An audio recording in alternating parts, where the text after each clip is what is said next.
कहानी की शुरुआत में हम कपल को देखते हैं जिनमें से हस्बैंड का नाम था मैक और वाइफ का नाम था रिचर्ड, जो कि प्रेग्नेंट थी।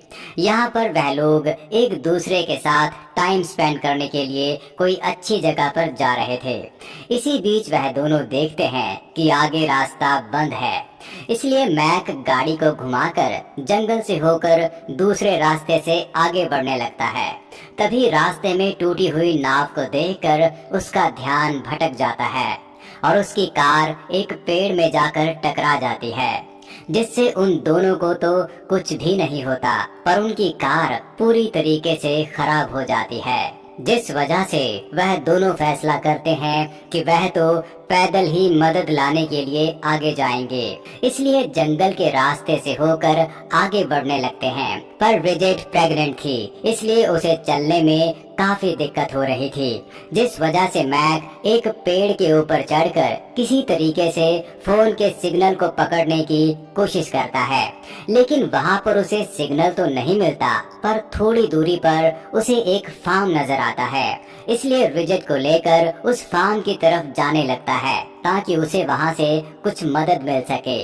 काफी दूर जाने के बाद जब वो दोनों फार्म के पास पहुंचते हैं, तब वो दोनों देखते हैं कि वहां पर एक बोर्ड में लिखा हुआ था कि वह जगह एक प्राइवेट जगह है और यहाँ पर किसी को भी आने की इजाजत नहीं है।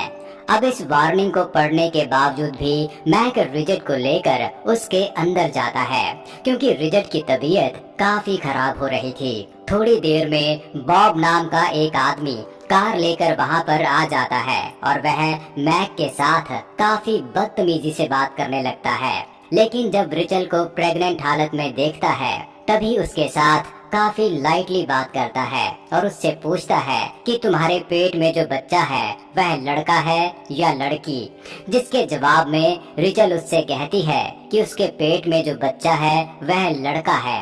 अब उस आदमी के इस बदलते बिहेवियर से मैक को काफी अजीब लगता है, पर मजबूरी के चलते वह रिचर्ड को लेकर उस आदमी के साथ उसके घर जाने लगता है। रास्ते से होकर जब वह लोग जा रहे थे, तभी रिचर्ड एक लड़की को देख पाती है। लेकिन जब वह मैक को इसके बारे में बताती है, तभी मैक देखता है कि वहाँ पर तो कोई भी नहीं था।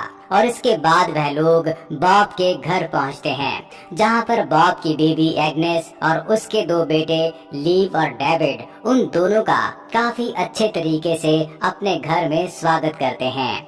एग्नेस मैक और रिचर्ड को लेकर घर के अंदर जाती है और उन्हें अपना कमरा दिखाकर कहती है कि कल सुबह तक मदद आ जाएगी, जिसके बाद वह लंच रेडी करने के लिए वहां से चली जाती है। इधर उसके जाते ही रिचर्ड मैक से कहती है कि इस फैमिली का बिहेवियर काफी अजीब है। लीव का डेविड को देखकर ऐसा नहीं लगता है कि वह दोनों सगे भाई हैं। दूसरी तरफ हम एग्नेस को देखते हैं, जो कि दरवाजे के बाहर से उन दोनों की बातें सुन रही थी। इसके बाद जब वह लोग लंच कर रहे होते हैं, तभी एग्नेस उन दोनों के सामने ऐसे दिखाती है जैसे कि लीव और डेविड उनका सका बेटा है। तभी रिचर्ड वहाँ पर एक फोटो में उस लड़की को देख पाती है जिसको उसने रास्ते में देखा था। इसलिए रिचर्ड एग्नेस से उसके बारे में बात करती है, जिसके जवाब में एग्नेस कहती है कि वह उसकी अडॉप्टेड बेटी फायस है, जो कि गूंगी है, क्योंकि उसके पिता ने उसके साथ बहुत टॉर्चर किया था और इसलिए उन लोगों ने उसे अडॉप्ट कर लिया। रात में जब रिचर्ड मैक के साथ सो रही थी, तभी उसे एक भयानक सपना आता है और वह जाग जाती है।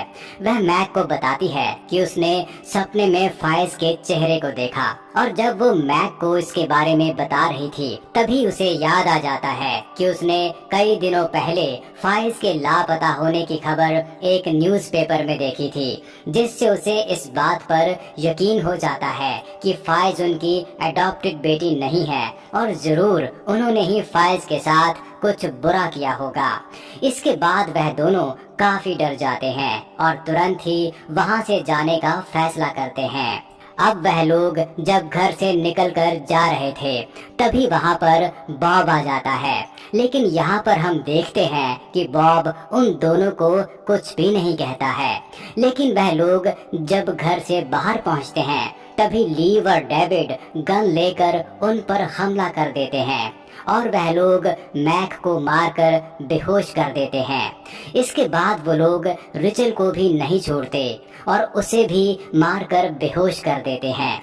रिचल जब होश में आती है तो वह अपने आप को एक बिस्तर में बंधा हुआ पाती है और तभी उसे लेबर पेन होना शुरू हो जाता है, जिसमें एग्नेस उसको बताती है कि मैंने तुम्हारे खाने में एक दवाई मिला दी थी जिससे तुम्हारी वक्त से पहले ही डिलीवरी हो जाएगी।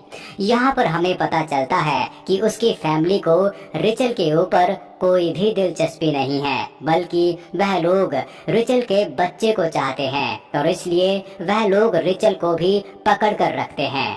दरअसल ये एक पागल फैमिली है और यह लोग बच्चे के लिए ऐसे ही प्रेग्नेंट औरतों को पकड़कर उनके पास से बच्चे को छीन लेते हैं। साथ ही साथ हमें यह भी पता चलता है कि डेविड और ली भी उनका सगा बेटा नहीं है और उन दोनों को भी उन लोगों ने ऐसे ही उसकी माँ से छीन लिया था। पर वह दोनों अभी बॉब और एग्नेस की हर बात मानते हैं। इधर वह दोनों जब मैक की बॉडी को ठिकाने लगा रहे थे तभी उन्हें मैक का कपड़ा अच्छा लगता है और वह लोग उसके कपड़े को उतार लेते हैं। इसके बाद वह लोग मैक को एक कॉफिन के अंदर डालकर उसके अंदर 1 लीटर को छोड़कर उसे मिट्टी के नीचे दफना देते हैं। दूसरी तरफ हम रिचल को देखते हैं जो कि एक लड़की को जन्म देती है, लेकिन उस बच्चे को देखते ही बॉब उसके ऊपर गुस्सा हो जाता है क्योंकि रिचल ने उसे बताया था कि उसके पेट में जो बच्चा है वह एक लड़का है। खैर अब एग्नेस उस बच्चे को अपने पास रख लेती है, जिस वजह से अपने बच्चे से दूर होकर रिचल को काफी बुरा लगता है और वहां से फ्री होने की कोशिश करती है। जिसके बाद काफी देर तक कोशिश करने के बाद वह फाइनली अपने आप को वहां से फ्री कर लेती है और इसके बाद वह एग्नेस के ऊपर हमला करके वहां से भागने लगती है। लेकिन तभी वहां पर बॉब और उसके 2 बेटे आकर रिचल को पकड़ लेते हैं और इसके बाद वह लोग रिचल को बाहर साइड में ले जाकर बांध देते हैं क्योंकि अब उन्हें रिचल की ज्यादा जरूरत नहीं थी और वह लोग बस रिचल को उस बच्चे को दूध पिलाने के लिए ही जिंदा रखते थे। इसलिए जब भी उस बच्चे को भूख लगती थी वह लोग रिचल के साथ जोर जबरदस्ती करके उस बच्चे को दूध पिलाते थे। साथ ही साथ वह लोग रिचल को एक जंजीर से बांध कर रखे हुए थे और कुछ ही समय पहले ही रिचल ने बच्चे को जन्म दिया था, इसलिए धीरे धीरे कमजोर होकर वहीं पर ही बेहोश हो जाती थी। दूसरी तरफ हम मैक को देखते हैं जो कि होश में आता है और वह देखता है कि वह काफिन के अंदर बंद है जो कि मिट्टी के काफी नीचे गड़ा हुआ है। काफी देर तक वह उस कॉफिन से निकलने की कोशिश करता है और सुबह होते होते वह किसी तरीके से उस कॉफिन से बाहर निकल जाता है। इसके बाद वह उसी हालत में बिना कपड़ों में जंगल में भागने लगता है और तभी उसे कुछ लोगों की बात करने की आवाज सुनाई देती है और वह उस आवाज को फॉलो करके उनके पास पहुंच जाता है। वह लोग 2 आदमी थे जो कि उस जंगल में घूमने के लिए आए थे। इधर मैक जब उन्हें अपनी प्रॉब्लम के बारे में बताता है तभी वह लोग सोचते हैं कि मैक शायद पागल है, इसलिए वो लोग मैक की बातों को ज्यादा सीरियस नहीं लेते, जिस वजह से मैक को उनके ऊपर काफी गुस्सा आता है और वह दोनों के ऊपर हमला करके उन्हें एक पेड़ में बांध देता है।